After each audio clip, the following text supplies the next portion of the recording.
नमस्कार. प्रेमिलाच रेसिपीमध्ये तुमचं सर्वांचं खूप खूप खूप स्वागत. आज आपल्याला कोल्हापूरची स्पेशल मसाला लाटी वडी तयार करायची. करायला अगदी सोपी आहे. घरातल्या साहित्यातून अगदी झटपट तयार होते. खायला खूपच भारी लागते. तर मसाला लाटी वडी करून उकडून जर फ्रीज मध्ये ठेवली तर 4 ते 5 दिवस आरामात टिकते, खराब होत नाही. तुम्ही पाहिजे तेव्हा तळून खाऊ शकता आणि तळून जर ठेवली तरी सुद्धा 2-3 दिवस वरती सुद्धा छान राहते. तुम्ही ही लाटी वडी डब्याला नेऊ शकता. कुठे प्रवासाला जायचं असेल तर नेऊ शकता. तोंडी लावण्याकरता बनवू शकता. तर लाटी वडी तयार करण्यासाठी साहित्य काय काय लागणार आहे आणि त्या कशा तयार करायच्या हे बघण्यासाठी लगेचच किचन मध्ये जाऊयात. जर माझ्या रेसिपीज तुम्हाला बघायला आवडत असतील तर एक लाईक जरूर करा आणि जे कोणी आता माझ्या रेसिपीज नव्याने बघत आहेत त्यांनी माझ्या चॅनेलला जरूर सबस्क्राईब सुद्धा करा. तर माझ्या चॅनेलला सबस्क्राईब करण्यासाठी बेल आयकॉन प्रेस करा, म्हणजे माझ्या नवीन रेसिपीचं नोटिफिकेशन तुम्हाला लगेचच मिळेल आणि तुम्हाला लगेचच माझी रेसिपी बघता येईल. तर आता वेळ न घालवता आपण आपल्या रेसिपीला सुरुवात करूया. आपल्याला कोल्हापुरी स्पेशल मसाला लाटी वडी तयार करायचे. तर साहित्य बघूया काय काय घेतलंय ते. इथे 1 वाटी भरून गव्हाचं पीठ घेतलंय. त्याच वाटीने अर्धी वाटी चण्याच्या डाळीचं पीठ घेतलंय. 5 चमचे तीळ भाजून घेतले. 2 चमचे तांदळाचं पीठ घेतलंय. चवीनुसार मीठ, अर्धा चमचा ओवा, 1 चमचा तेल, 1 वाटी भरून सुकं खोबरं खिसून भाजून घेतलेलं आहे. इथे 4-5 मिरच्या, 7-8 लसूण पाकळ्या आणि थोडंसं आलं भाजून इथे मी ओबडधोबड असं मिरचीचा ठेचा करून घेतलाय. कोथिंबीर स्वच्छ धुवून बारीक चिरून घेतले. गरम मसाला 1 चमचा, पाव चमचा हिंग, 1 चमचा धने आणि जिरे पावडर, घरचं लाल तिखट 1 चमचा, अर्धा चमचा हळद, 1 चमचा बेडगी मिरची पावडर. तर आता आपण आधी लाटीवडीचं पीठ मळून घेऊया. आता लाटीवडीचं पीठ मळण्याकरता आपण एका भांड्यामध्ये सगळी पीठं घेऊया. गव्हाचं पीठ घालूया. त्याच्यातच हे चण्याच्या डाळीचे पीठ घालूया.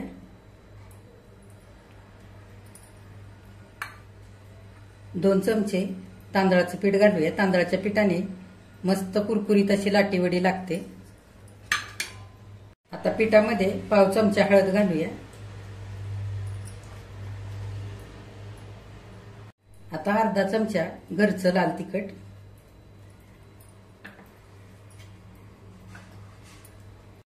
गरम मसाला अर्धा चमचा घालूया. हिंग पाव चमचा,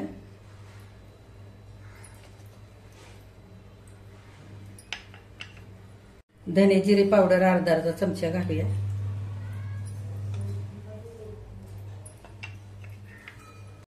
आलं लसूण मिरचीचा ठेचा घालूया 1 चमचाभर.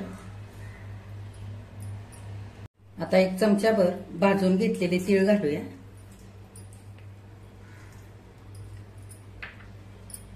आता अर्धा चमचा ओवा हातावरती चुरून घालूया, म्हणजे ओव्याची मस्त अशी चव येईल वडीला. आता थोडीशी कोथिंबीर घालूया.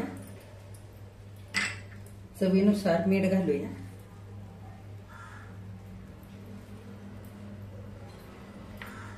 आता 1 चमचाभर तेल गरम करून थंड केलेलं ते घालूया. तेलाने मस्त असा खुसखुशीतपणा येईल वडीला. आता सगळं आपण एकजीव करून घेऊया. हे बघा, घातलेलं साहित्य सगळं पिठामध्ये एकजीव करून झालेलं आहे. तुमच्या आवडीप्रमाणे इथे तुम्ही तिखट वापरा. तुम्हाला किती ह्या वड्या तिखट करायच्यात त्या पद्धतीने, कारण इथे लाल तिखटही वापरलेलं आहे आणि हिरव्या मिरचीचा ठेचा सुद्धा वापरलेला आहे. आता थोडं थोडं पाणी घालून आपण हे पीठ मळून घेऊया. अगदी थोडं थोडं घालायचं आणि घट्ट पीठ मळून घ्यायचंय. हे बघा, पीठ मी असं घट्ट मळून घेतलेलं आहे. सैल ठेवलेलं नाहीये. आता हे पीठ आपण 10 मिनिटं झाकून ठेवूया मुरण्याकरता आणि तोपर्यंत लाटीवडीचं सारण करूया. मसाला वडीचं सारण तयार करूया. तर इथे मी सुकं खोबरं भाजून घेतलेलं आहे ते घेऊया. भाजून घेतलेले तीळ, गरम मसाला आणि हिंग, बेडगी मिरची पावडर, लाल तिखट, तुमच्या आवडीप्रमाणे इथे तिखट तुम्ही वापरा, कारण आपण तिखट पीठ मळण्यासाठी सुद्धा वापरलेलं आहे. हळद पाव चमचा. आता धने जिरे पावडर घालूया. आपण मसाल्याचं जेवढं साहित्य घेतलं होतं त्यातला अर्धा आपण पीठ मळण्याकरता वापरलंय आणि आता अर्धा आपण सारणाकरता इथे वापरतोय. हिरव्या मिरचीचा ठेचा,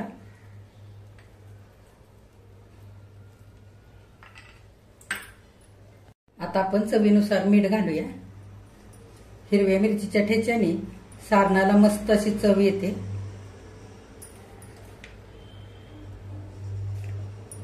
आता आपण खोबरं आणि तीळ हाताने चांगलं चुरून घेऊया.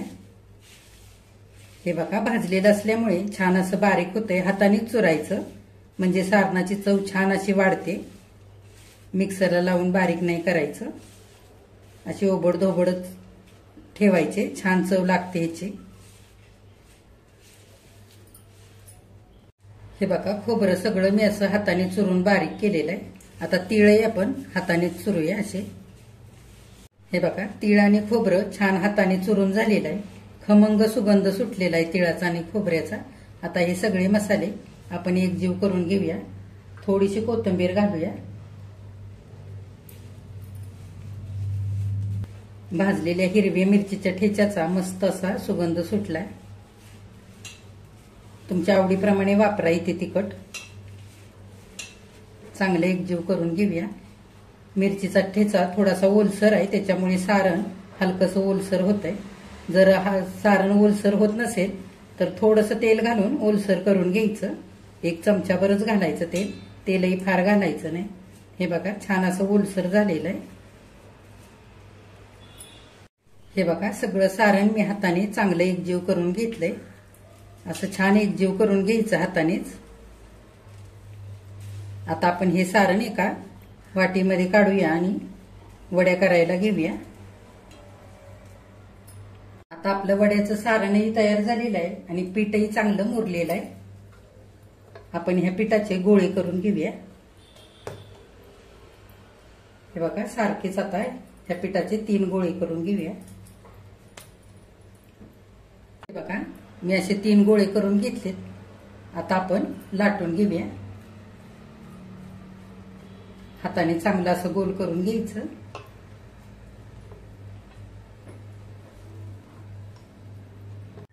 हे बघा, हलक्या हाताने आपल्याला ह्या पिठाची चपाती लाटून घ्यायची. फार पातळही नाही आणि फार जाडही नाही ठेवायची. आपण चपाती करतो तसंच करून घ्यायचे. हलक्या हाताने लाटायचं म्हणजे पोळपाटाला पीठ चिकटत नाही.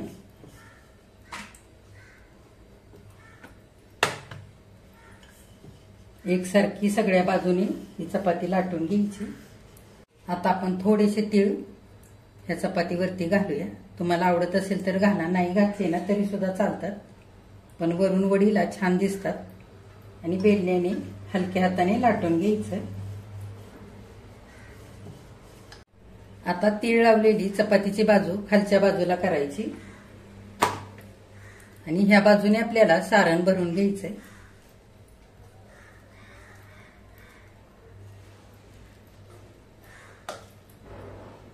असं पसरवून घ्यायचं.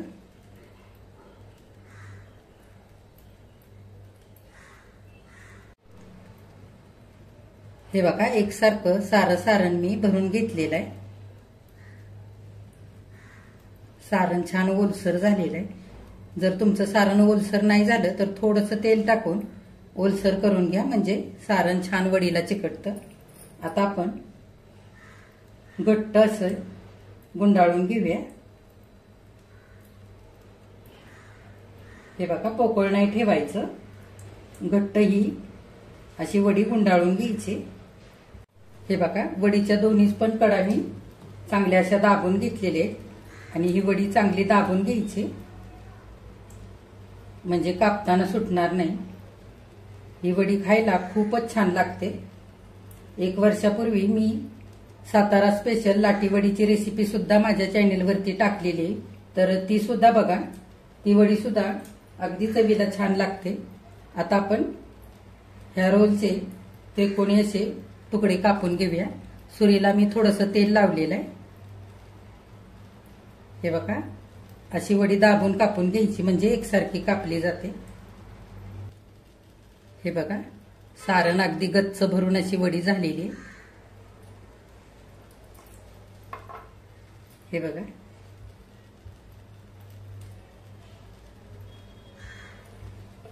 हे बघा, सगळ्या वड्या मी लाटून अशा कापून घेतलेल्या आहेत. वड्या उकडण्यासाठी इथे मी चाळण घेतली आणि चाळणीला आतून आणि साईडने सुद्धा तेल लावून घेतलेलं आहे, जेणेकरून वड्या चाळणीला चिकटणार नाहीत. आता आपण सगळ्या वड्या ह्या चाळणीमध्ये लावून घेऊया. हे बघा, अशा सगळ्या लाईनी तशा लावून घ्यायच्या. बघा, वड्या मी अशा चाळणीमध्ये लावून घेतल्यात. एकाच चाळणीमध्ये सगळ्या वड्या इथे बसलेल्या आहेत. तुम्ही चाळणीमध्ये किंवा स्टीमरमध्ये ह्या वड्या उकडून घेऊ शकता. वड्या उकडण्यासाठी पाणी मी आधीच गरम करायला ठेवलंय. आता आपण वड्या उकडण्यासाठी ठेवूया. बघा, तांब्याभर पाणी मी आधीच उकळण्यासाठी टोपात ठेवलेलं आहे. पाणी चांगलं उकळलेलं आहे. आता आपण चाळण ठेवूया टोपावरती आणि वरून झाकण घालूया. 12 ते 15 मिनिटं चांगल्या वड्या आपल्याला आता उकडवून घ्यायच्या. आता 15 मिनिटं झालेली आहेत. वड्या उकडण्यासाठी आपण ठेवल्या होत्या. उघडून बघूया.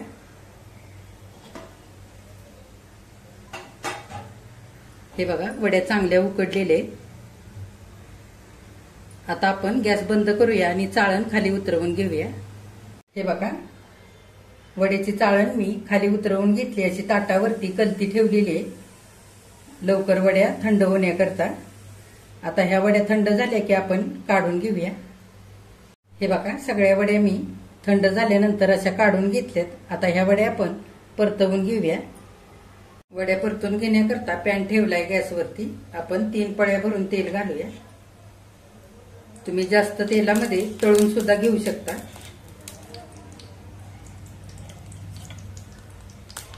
तेल चांगलं गरम होऊ द्यायचं.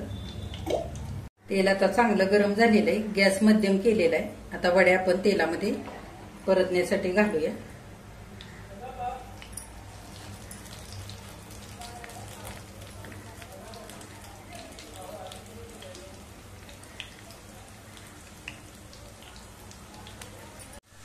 हे बघा, अर्धा मिनिट झालेला आहे. आता वडी आपण उलटवून घेऊया एक एक करून. सगळ्या बाजूने छान अशी परतवून घ्यायची. तुम्ही छान कुरकुरीत होईपर्यंत सुद्धा परतवून घेऊ शकता तुमच्या आवडीप्रमाणे, किंवा जास्तीच्या तेलामध्ये तळून सुद्धा घेऊ शकता. ह्या वड्या खूपच छान लागतात खायला, तर नक्की तुम्ही सुद्धा करून बघा. हे बघा, 2-4 मिनिटं सोनेरी रंग येईपर्यंत चांगल्या वड्या मी परतवून घेणार आहे, छान अशा कुरकुरीत होईपर्यंत. तुम्हाला जशा ह्या वड्या आवडतात खायला त्या पद्धतीने तुम्ही परतवून घ्या. अशा छान सगळीकडून परतवून घ्यायच्या. हे बघा, 4-5 मिनिटं चांगल्या सोनेरी रंगावरती वड्या मी कुरकुरीत होईपर्यंत परतवून घेतलेले आहेत. आता काढून घेऊया.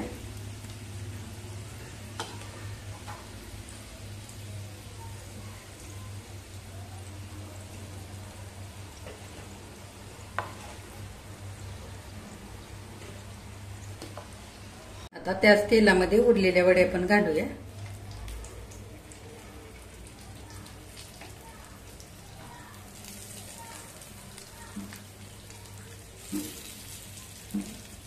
बघा, अशा मी वड्या मस्त सोनेरी रंगावरती कुरकुरीत होईपर्यंत तळून घेतलेल्या आहेत. उरलेल्या सगळ्या वड्या आपण अशाच तळून घेऊया. बघा, सगळ्या वड्या इथे तळून झालेल्या आहेत. किती छान झाल्यात बघा, मस्त झालेले आहेत. मी एक तुम्हाला वडी तोडून दाखवते. हे बघा,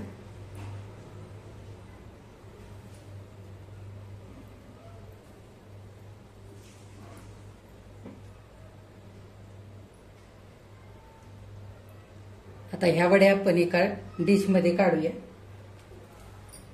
हे बघा, कोल्हापुरी स्पेशल मसाला लाटी वड्या इथे करून तयार झालेले आहेत. किती छान झालेत बघा, मस्त खुसखुशीत झालेले आहेत आणि चवीला मस्त अशा तिखट झणझणीत.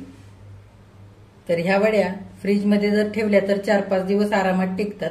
वरती सुद्धा 2-3 दिवस राहतात. ह्या वड्या तुम्ही प्रवासाला सुद्धा नेऊ शकता, डब्याला नेऊ शकता किंवा तोंडी लावण्याकरता अशा बनवू शकता.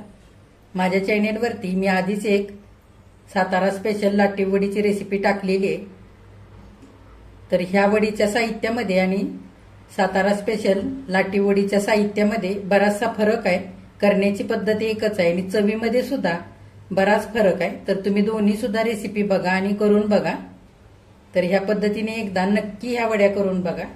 माझ्या चॅनेलला लाईक, शेअर आणि सबस्क्राईब जरूर करा. कमेंट करायला अजिबात विसरू नका. आजची जर रेसिपी आवडली असेल तर एक लाईक सुद्धा करा.